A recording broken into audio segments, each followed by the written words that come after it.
and it really shines once you hit level 6. It uses a combination of set pieces to debuff your enemies with chilling effects while also providing solid CC as well. With options for supercharged cantrips, along with a plethora of hard-hitting ice spells, you are bound to leave your enemies frozen on the battlefield. With the use of meta magic, not only can you buff yourself and allies, but you can also hit multiple enemies in one turn for complete area control.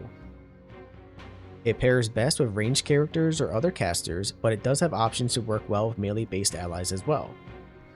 So let's break this build down, and if you do want to see a version of this for the Warlock or the Eldritch Knight, please let me know, because this one is going to be Sorcerer based. Okay, so let's go over leveling for this. Your character is going to be a pure Sorcerer. We are going to go up to level 10 in this build because I was level 10 when I left Act 2, almost level 11. So assuming you want to use this build for early game into Act 2, this is going to be the guide for that. If you do want to see an endgame version of this using a bunch of endgame gear, let me know and I will make a video for you for that. So starting out, you are going to be a Sorcerer for sure. Cantrip wise, even though eventually you will gain Ray of Frost from a weapon that you use pretty early in Act 1, until you get that weapon, you might as well get Ray of Frost now. The other cantrips are going to be up to you. I do find having Firebolt to be useful because you can use this to burn things like spider webs and things like that. Blade Ward, I don't use all that often, but it is nice if I do need to cast this on someone to make sure they survive. And Dancing Lights is just a free light cantrip. Really, pick whatever you want here. The only real needed one is going to be Ray of Frost, and even that will end up being replaced later on anyway. Spell-wise, so when you first start out at level 1, you have a limited spells. If you want to start using your Frost magic right away, Ice Knife and Chromatic Orb are the only two options, since this is a Frost spell and this can be turned into a Frost spell. However, I would highly recommend Enhanced Leap and eventually Featherfall, as these are considered ritual spells that you can use outside of combat, and they will not cost a spell slot. Because you are going to have low strength, your jumping distance is really low, so I would say get Enhanced Leap at least as soon as you can. If you don't get it at level 1, get it at level 2 or 3. Your subclass is going to be Draconic Bloodline, and this is going to be for a couple options, and I'll talk about option 2 later on, but for the first thing is if you're not wearing any armor, so meaning cloth, your AC is set at 13 instead of being set at 0, which is nice, and you get an additional health point, so every time you level in Sorcerer, it increases your HP by 1, so it's just a little added bonus there. Your ancestry here, because we are going to be an Ice Mage, there are going to be a couple of different options you can choose from. You have the one down at the bottom, Silver. The Silver option is one that I wouldn't recommend. This gives you Featherfall for free, but the other option here, White, will give you the armor, and this is really nice because it can be used pretty much with multiple spell slots to give you additional temporary hit points. And anytime a creature hits you in melee attack, they take cold damage. You cannot get this any other way. The only way to get this normally is by being a Warlock or through being a Bard. So without being the White Ancestry, you won't have access to this spell normally. So you might as well get it now because it can become pretty useful. And of course, for being a Draconic Bloodline Sorcerer, you get to kind of like pick your scales if you want to change the way your character looks a little bit. So whatever you want there is fine. Ability score is going to be different depending on if you plan to use the Hag's Hair or not. No matter what, your Charisma will be 17 because you're going to max this out as soon as you possibly can. With the Hag's Hair, you can use that to get this to 18, meaning at level 4 you can get your Charisma to 20 and max it out really early in the game. So if you're going for max efficiency, that's the route you want to go. If not, then you will have to end up using 2 feats to get this to max Charisma. So for me personally, I'm going to go something like this because I am going to use my second feat later on to increase my Dex and Constitution up. So that's why I'm going like that. Feel free to move around with your points. Charisma is going to be the number one you really want. Wisdom, I don't like having a negative modifier, so I leave that at 10. There's not that many intelligent checks in combat. And strength, I mean, you're going to be at a distance anyway, so you don't really need strength at all. And of course, dexterity you want for your AC as well as initiative. And Constitution just helps out for the extra HP and for any Constitution saving throws while doing concentration like spells for haste, for example. Your skill proficiencies here, I want you to think about your character. Because you have a lot of charisma, you are going to be the face of the party, so choosing options that use charisma will be pretty useful. I would say perception is something you definitely should have. Having negative perception is really bad, so having good perception here can really help out when it comes to finding hidden things inside your environment. So for me personally, I'm going with persuasion, perception, like that. So now that we have our character set up, his stats are all set up and whatnot, I want you to level as soon as you can all the way up to level 6, and we'll talk about why, but I will break down every single level along the way.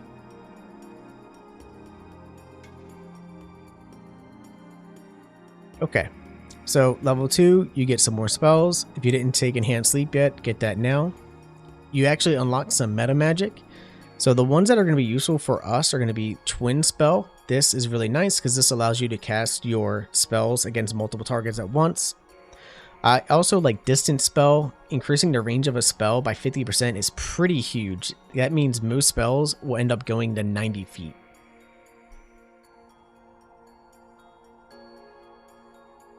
Okay. Here, pick whatever spell you want. I say Misty Step is a very useful spell to have for moving around the battlefield, so I am going to choose that. Here, Quicken Spell, even though it costs a high amount of sorcery points, making a spell cost a bonus action is really, really useful for burst damage. So we're going to Quicken Spell now. Level 4, you gain an additional cantrip. Pick whatever you want here. Spell-wise, from the list, pick whatever you want. However, I am a big fan of using things for support. Blur is really nice, but it is a concentration spell.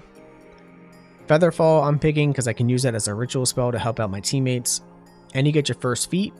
So here is when you would want to increase your stats. If you have the Hag's Hair, this would be 18. So then you could get this like that. Or you can max this out. So it says 19 right now. But I do want to showcase 19. I use the Hag's Hair for Charisma. It's at 20. I'm at 20 Charisma at level 4. Okay, so level 5, go ahead and pick some more spells. This is when you unlock Haste. And this is extremely powerful because you can cast Haste on yourself and an ally using sorcery points. For example, you can see I have my main character subscribed right here, and I am on Gale. So normally if I go to cast haste, you can see I can only target one person. If I use my meta magic for Twin Spell, you see how the spell lights up? I can now select multiple people, including myself, to cast haste on. So now we're hasted with 2 people. Okay, level 6. This is when the build really starts to come together, and we'll explain how this interacts with gear after we talk about leveling. I would say at this level, at level 6, go ahead and pick whatever spell you want. However, Counterspell is going to be really useful. Because our gear is going to make our cantrips hit extremely hard, you will have extra spell slots to use for Counterspell and CC, which is really nice. One thing to note about this level, you get 2 subclass features here. A, you get Elemental Affinity, so you can use a sorcery point to become resistant to that spell. You're probably never going to use this. I rarely ever had the need for this, but Elemental Affinity damage. So this increases the damage of our ice spells equal to our charisma modifier. Because we chose ice from the start and we have a charisma modifier of 20 now, we get +5 damage to all ice spells, and this will affect cantrips, and this will scale with things later on. Okay, Sorcerer level 7. This is great. Go ahead and pick your first big ice spell here, Ice Storm. Alright, level 8. Go ahead and pick another spell. I really like Dimension Door. This is useful to help teleport myself and an ally across the field. It can be really useful to save someone's life. I don't use it all that often, but it is something in your back pocket if you need it for emergencies. Another good spell would be Sleet Storm, but that is a concentration. Here you get your ability improvement. So I'm going with my Constitution and Dexterity. That way I can get these both to 16 to get a better modifier. Level 9, you get some more spells. Go ahead and pick Cone of Cold here, another really powerful spell. And level 10, this is when we are going to stop leveling because this was the level I was for multiple playthroughs when leaving Act 2. And I do want to make sure you are set up for success going into Act 3. Here, pick whatever cantrip you want. Spell-wise, honestly, pick whatever you think is going to be useful for your team. It doesn't really matter. Whatever they want, it's going to be up to you. And then when it comes to your passives, you get another actual meta pick here. So in my opinion, Subtle Spell, it will be useful. You aren't going to be silenced all that often in game, but when it does happen, having the option to still cast spells is really, really useful. And spell-wise, again, pick whatever you want's going to be useful. I think Grant Flight could be pretty useful as well, especially for outside combat things. So we just hit our level 10. So one thing to note is our Ray of Frost cantrip that doesn't cost a spell slot, all cantrips do not cost spell slots, is going to hit extremely hard. So at level 1, it's 1d8. At level 5, it gets upgraded to be 2d8. And at level 10, it gets upgraded to be 3d8 damage.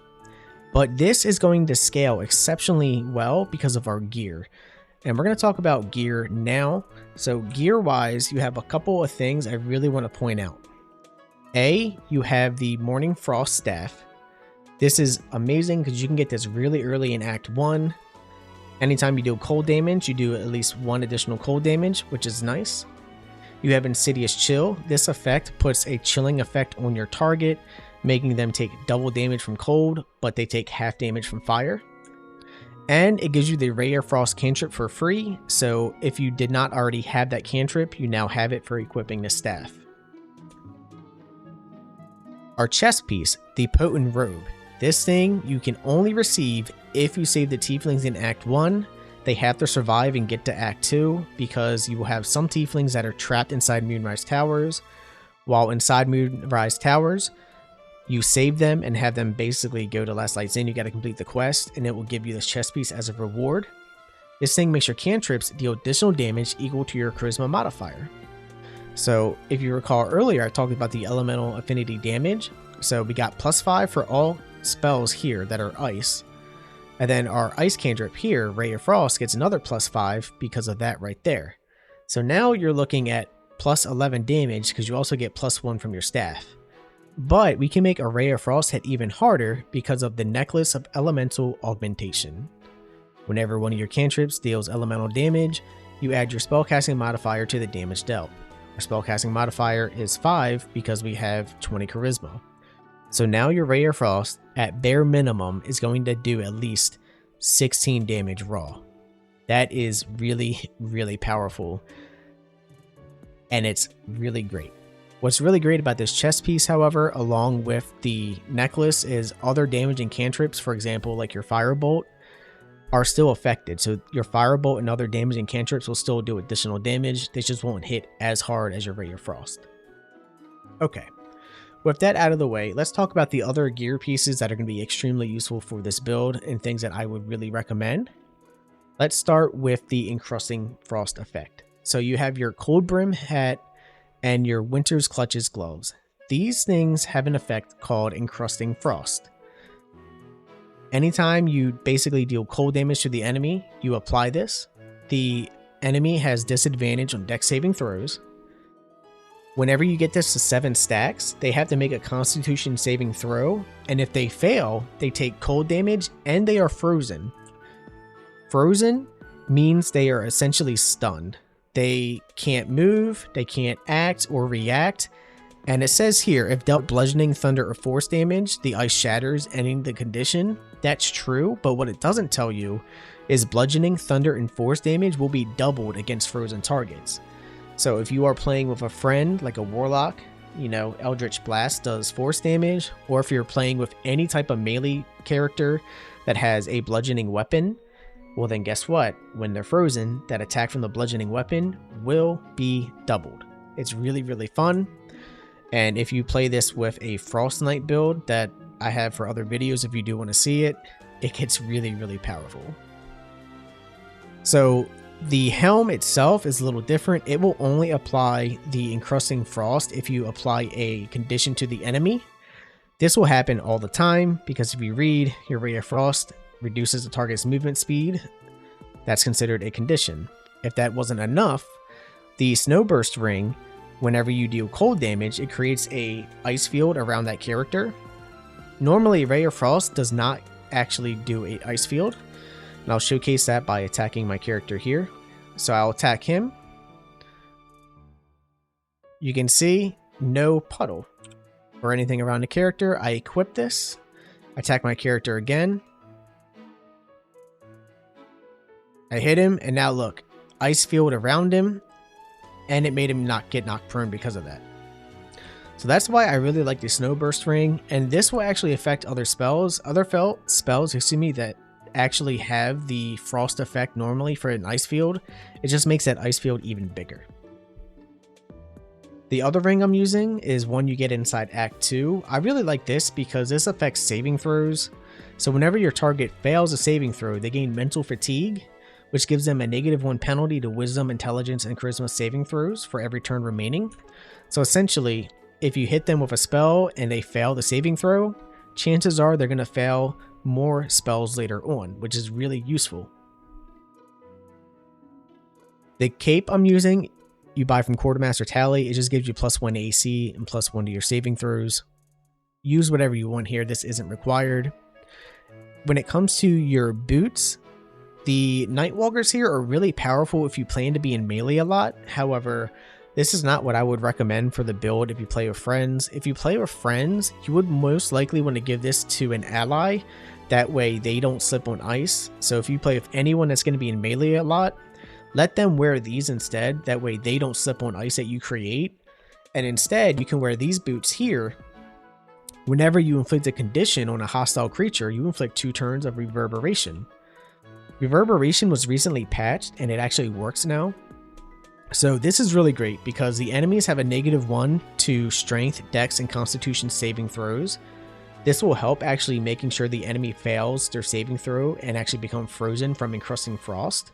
But what's great about this is if they reach 5 stacks, they have to make a saving throw, and if they fail, they take thunder damage and they're knocked prone, which is really, really great. So this, in combination with the other gear, just makes a whole bunch of CC on your enemy, and it's really, really fun to use.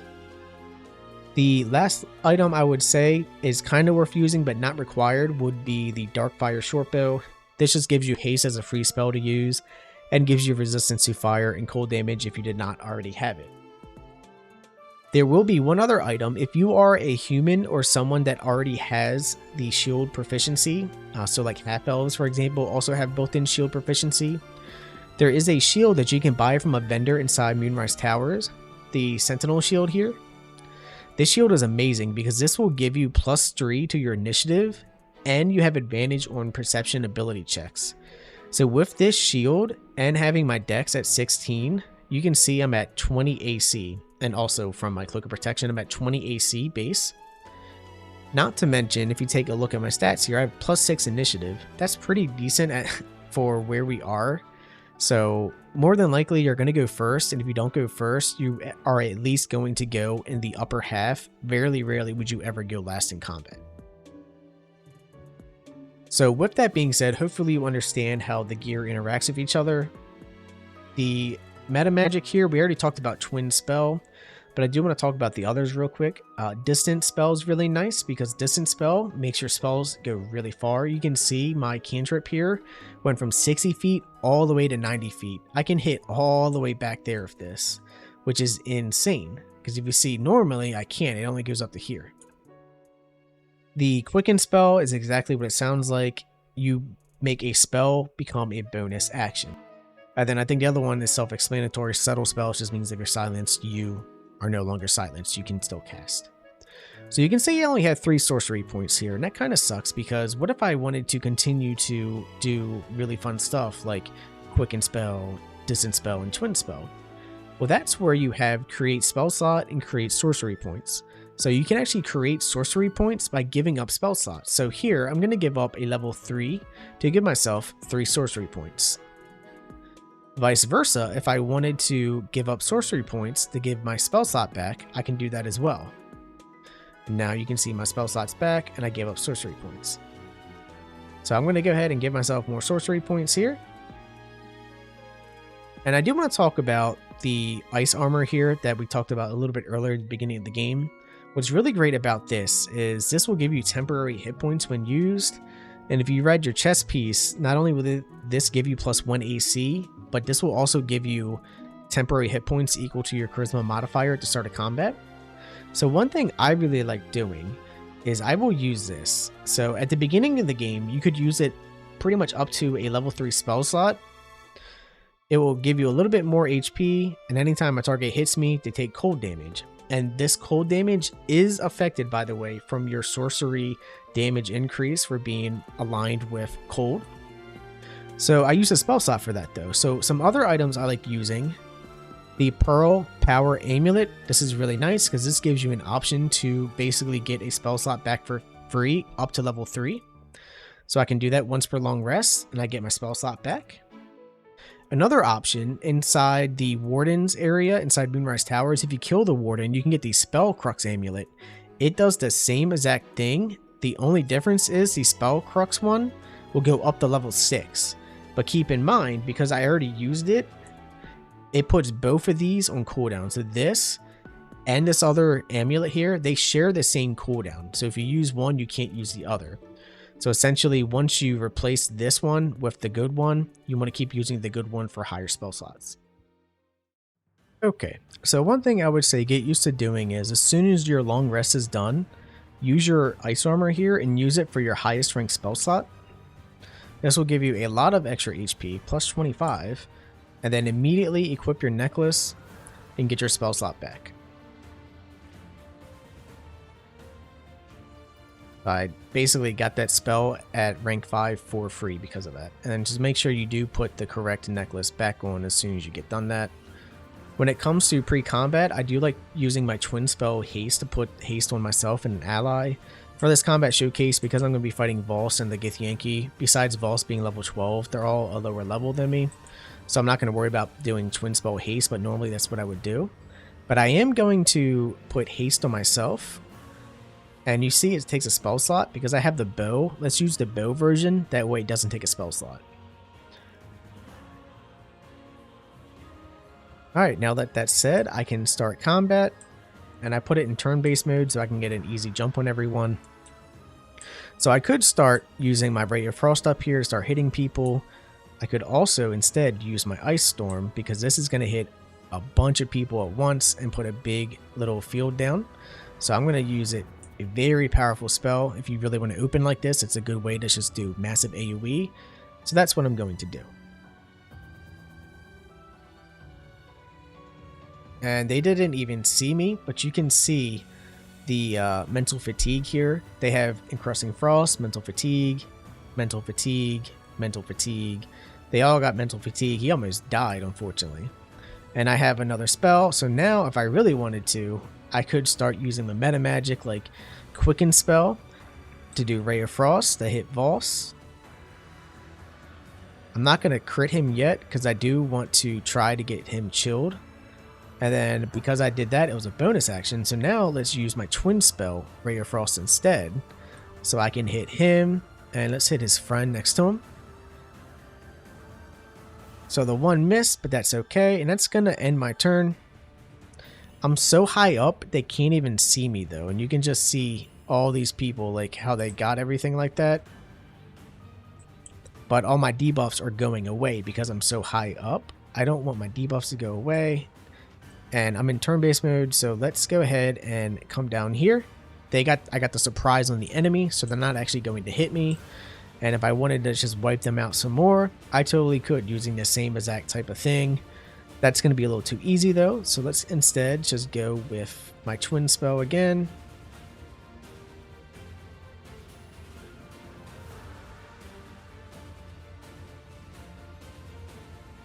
And now I'm in combat since they're actually near me. You can see I got 5 stacks of frost on him, which is nice. He's got the mental fatigue from the boots. If I get this to 7, he could have a chance to be frozen. One guy's already dead. She's got a bunch of things. She's got knocked prone, mental fatigue, encrusting frost. You can see you stack up a bunch of CC with the difficult terrain and things like that. So I'm going to go ahead and use my twin spell again. Get my frost here. And I have disadvantage on her because she's too close. So I'm just going to attack this person that's already prone. And you can see I have him completely frozen because he is frozen from the condition right there. And he is not going to be able to act at all on his turn, which is really, really nice. His target down here is now chilled, however, so when I go to attack her, my ice damage is actually going to be doubled, which I am going to do. So you can see I have this guy alive, she's alive, so I could choose to hit her, or I could hit the person in front of me. So let's go with a quicken spell first. We're going to go with Ray of Frost here to hit her. Critical miss. Ooh, that's really unfortunate. So instead, we'll just use another Ray of Frost to hit her. Let's crit. And you can see from the crit, because she was chilled from my weapon, I did 42 cold damage. I do want to break this down real quick because there's a lot of numbers on the screen. So you have your attack roll critical. You can see I get the high ground bonus and all that stuff. But take a look at the damage. So it says 68 because it's a crit, so it's going to do double damage. I get +5 from my charisma modifier because of my elemental affinity cold. I get +1 from my heart of ice, which is from my weapon. I get +5 from my necklace and from my chest piece. So 42 damage, and then with it being a crit, plus the vulnerability, you can see I stacked up almost 100 damage just from a cantrip. If that was an actual ice spell, it would hit even harder. And that's basically how you play the build, guys. I mean, I could showcase the rest of the fight, but I'm pretty sure you already know how it's going to turn out. So this is why I really like the Ice Mage. It's really fun for all the CC and control. I really like applying all the conditions to enemies. It's really, really, really fun in my opinion. So if you do want to see an endgame version of this that uses 2 staffs and a bunch of endgame gear, let me know and I will make a video for that. If you'd like to see the alternative versions for Warlock as well as the Eldritch Knight, please let me know. I will make build videos for that down below as well. And a user actually commented about how he used this gear set similar to a monk as well. So if you want to see that, I'll probably add it to that video too. I'm Ronan, and this was a requested video. Thank you so much everyone that really commented on my previous video. I can't believe how much positive feedback I got on it, so hopefully you'd like this one too. I had a bunch of more requests for people that do want to see more videos, so if you do have any other requests or anything else you want to see, please comment down below, and I will see you all in the next one. Bye-bye. Okay, gear montage and where to get all the gear. I do have a more detailed video down in the description below if you want to check that one out. So this one's just going to be a montage. That apply are the following. You have the Winter's Clutches gloves. These apply 2 turns of encrusted frost whenever you deal cold damage. You have the Cold Brim hat, which applies 2 turns of encrusted frost when applying a condition to the enemy. And this can be found behind the bookcase inside Balthazar's chambers inside Act 2 at Moonrise Towers. But I did also want to mention 2 other items found within Acts 1 and 2 that pair exceptionally well with the items listed above. That would be the Snowburst Ring, which applies a field of ice whenever you deal cold damage. This is found in a hidden floor panel with inside Last Lights Inn. And you have the Morning Frost, which is a purple staff that you can actually create fairly early on inside Act 1. This staff will give you Ray of Frost as a cantrip if you already don't know it.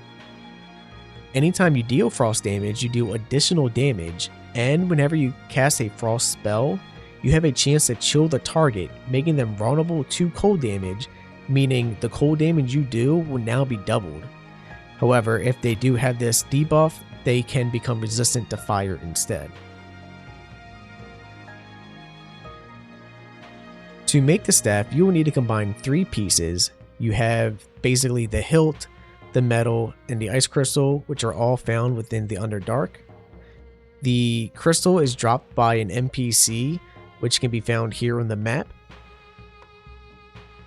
The actual metal piece is dropped by a drow named Dorn. You can find him next to the outpost where you have the spectator fight. And the last piece can be achieved in 2 different ways. You can use Misty Step to basically teleport behind these vines and loot it yourself. Or you can complete the quest chain, defeat the Dwaygar intruders to retrieve it that way. And if you actually do this quest, it will lead to a second quest called Avenge Glut's Circle. And this quest will actually reward the Winter Clutches gloves, but you could also just buy the gloves from the vendor here at the start of the mountain pass as well. Don't worry, if you missed out on some of these items, you can actually find the helm and the gloves in Act 3 still. You can get these in the shop where you get the legendary staff next to a lava